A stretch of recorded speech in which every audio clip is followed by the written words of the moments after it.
আল্লাহ তাআলা মুসা আলাইহিস সালামকে বললেন, মুসা তুমি যে বলছো তুমি জ্ঞানী, না তুমি জ্ঞানী না, তোমার চেয়ে বড় জ্ঞানী আছে। মুসা আলাইহিস সালাম বলে, তাই নাকি? আমার চেয়ে বড় জ্ঞানী কে? দুই সাগর বা দুই নদীর মিলনস্থলে যাও, ওখানে আমার এক বান্দা আছে তোমার চেয়েও জ্ঞানী। উনি গেলেন, যে দেখে সুরঙ্গ, ঢুকে দেখে চাদর গায়ে দিয়ে এক লোক শুয়ে আছে। তো চাদরের ভিতর থেকে উনি বলে, মান আন, তুমি কে? মুসা আলাইহিস সালাম বললেন, আনা মুসা, আমি মুসা।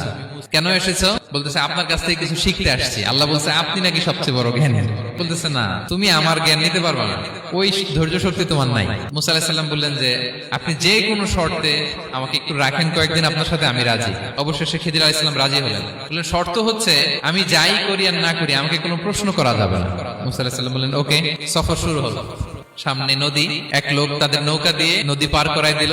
নদী পারাপারের পর খিজির আলাইহিস সালাম লাঠি দিয়ে নৌকার তলাটা ছিদ্র করে দিলেন। মুসা আলাইহিস সালাম বললেন, ইন্না লিল্লাহি, এটা আপনি কি করলেন? ধারাটা আসছিল, এটাও নিল না, আমাদেরকে সম্মান দেখালো, আপনি নৌকা ছিদ্র করে দিলেন। খিজির আলাইহিস সালাম বলছে, এই যে আমি বলছিলাম না তুমি ধৈর্য ধারণ করতে পারবে না, যাও তোমার রাস্তায় তুমি, আমার রাস্তায় নেই। মুসা আলাইহিস সালাম আবার ক্ষমা চাচ্ছেন যে, আপনি আমার ক্ষমা করেন, আমি তো ভুলে গেছি। আর প্রশ্ন করতেন না। চলতে লাগলেন। হঠাৎ বাচ্চারা খেলতেছে, এক বাচ্চাকে ধরে হত্যা করলেন খিজির আলাইহিস সালাম। এবার তো মুসা আলাইহিস সালাম রেগে গেছে, আপনি করলেনটা কি? নিষ্পাপ ফুলের মতো শিশুকে হত্যা করলেন। খিজির আলাইহিস সালাম বলে, এই যে আমি জানতাম যে তুমি ধৈর্য ধারণ করতে পারবে না, তোমার রাস্তা এক, আমার রাস্তা এক, যাও।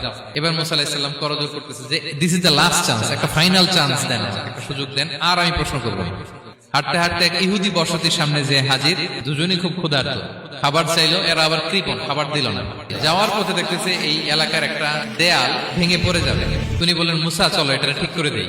দুইজন মিলে প্রচন্ড ক্ষুধায় এটা সেটা এনে দেয়ালটা তৈরি করতেছে। মুসা আলাইহিস সালাম তো এমনি রাগী, পেটে আবার ক্ষুধা, আবার বলছে কিছু বলাও যাবে না। তিনি এবার আর প্রশ্ন করেন, বলতেছে, ওরা এত কিপটামি করলো আর আপনি এটা করে দিলেন, আপনি তো চাইলে এটা টাকা নিতে পারতেন, পারিশ্রমিক নিতে পারতেন চাইলে। এই কথা বলার পর খিজির আলাইহিস সালাম বললেন, আর সামনে আগানো যাবে না, তোমার কোনো ধৈর্যই নেই। তো এতটুকু তোমাকে আমি বলি যে আমি একটাও আল্লাহর আদেশ ছাড়া করি নাই, আল্লাহর আদেশে আমি করেছি। কি? নৌকাটা ছিদ্র করেছি কারণ এই এলাকায় একজন জালিম বাদশা আছে, সে নৌকা পেলেই গরিব মাঝিদের নৌকা সিজ করে নিয়ে যায়। তো এটাকে যখন তলায় ছিদ্র করে দিছি, এই রাজার লোকেরা এসে দেখবে যে এটা তলা ছিদ্র, তো পানি ঢুকতেছে, এটা আর নিবে না। মুসা আলাইহিস সালাম বলে, সুবহানাল্লাহ, তাই তো, এটা তো আমি বুঝতে পারি নাই। আর ওই ছোট শিশুটাকে হত্যা করছি, ও অনেক বড় জালিম হবে এলাকা, তার ফিতনায় এলাকাবাসী তটস্থ থাকবে, সে তার মা বাবাকেও জাহান্নামে নেবে। এজন্য আল্লাহ তাআলা আদেশ দিয়েছেন আমাকে, আল্লাহর আদেশে আমি তাকে হত্যা করেছি। মুসা আলাইহিস সালাম বললেন, তাই তো, এটা তো অনেক ভালো কাজ করছেন। তাইলে খাবারও দিল না, এত কৃপণ, এদের দেয়াল কেন ঠিক করতে গেলেন আপনি? তখন তিনি বললেন যে, আসলে এটা একটা ইয়াতিমদের ঘর ছিল, দুইটা ইয়াতিম শিশু, তাদের বাবা মা খুব ভালো ছিল, আর এই দেয়ালের নিচে আছে গুপ্তধন। এই দেয়ালটা পড়ে যাবে, এই গুপ্তধন তারা ছোট মানুষ নিতে পারবে না, এলাকাবাসী তাদেরকে বঞ্চিত করে নিয়ে যাবে। আমি দেয়াল গড়ে দিলাম যাতে করে তারা যখন প্রাপ্তবয়স্ক হয় নিজেদের সম্পদ নিজেরা বুঝে নিতে পারে। সুবহানাল্লাহি ওয়া বিহামদিহি।